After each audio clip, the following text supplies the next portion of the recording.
It's the little thing. It's because we all have things that I don't want to say trigger, because when people think of trigger, they think of like mental health, Yes. right? We have things that will set us off, and we have things that will annoy us. Mhm. I guess is the best way to describe it. But it's all love. It's It like is.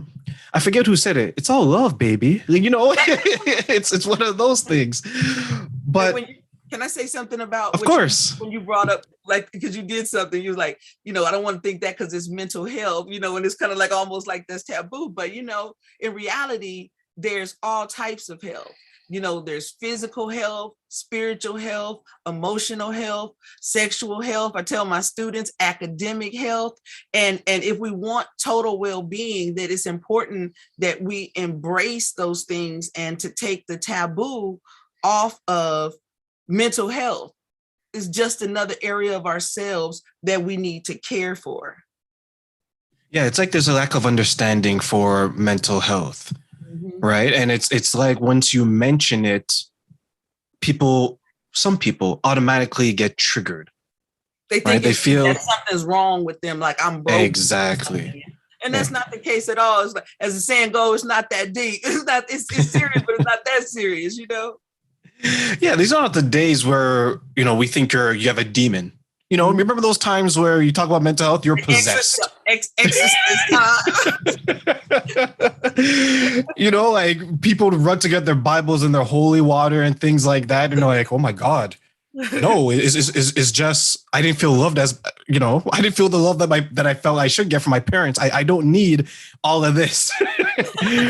Right? But Exactly. And depression is part of that mental health category, and it's something that we all feel at different times in our lives. And a lot, something happens, someone passes away, relationship ends, a job ends, which is also a relationship, but it's always present. So it's important that we, like the light that's above my head, we shine the light on it in a way so that everyone knows that they're safe and it's normal, and we're just all here to help and support each other.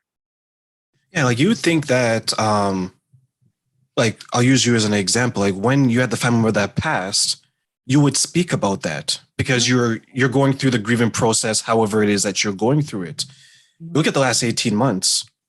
You'd be hard pressed to find someone that hasn't lost something, right?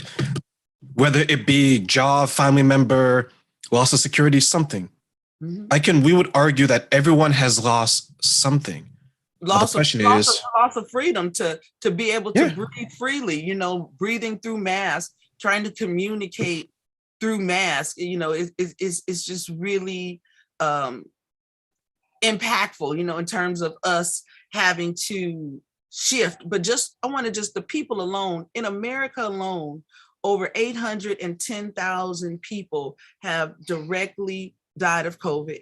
And that's not the other people that were associated with it. They didn't get the mammogram in time. They didn't get to have the surgery in time. There was no room at the inn, no room at the hospital. And so there are secondary deaths that are still directly impacted or a result of COVID.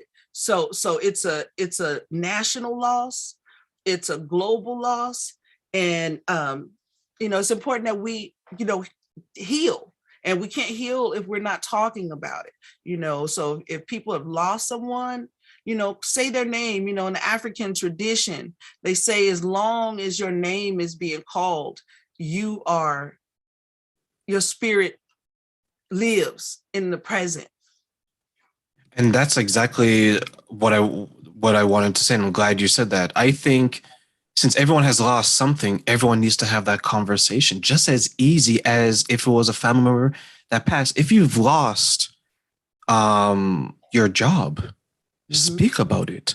If you've lost your relationship, speak about it. 2020, they said that divorce and broken relationships were on the rise, right? I read an article this morning that said that as divorces was increasing in 2020, they said that it decreased in 2021. And people were like, yay! But when you search beneath the surface, what you began to realize was that people were staying together not because of love, because Mhm. of finance.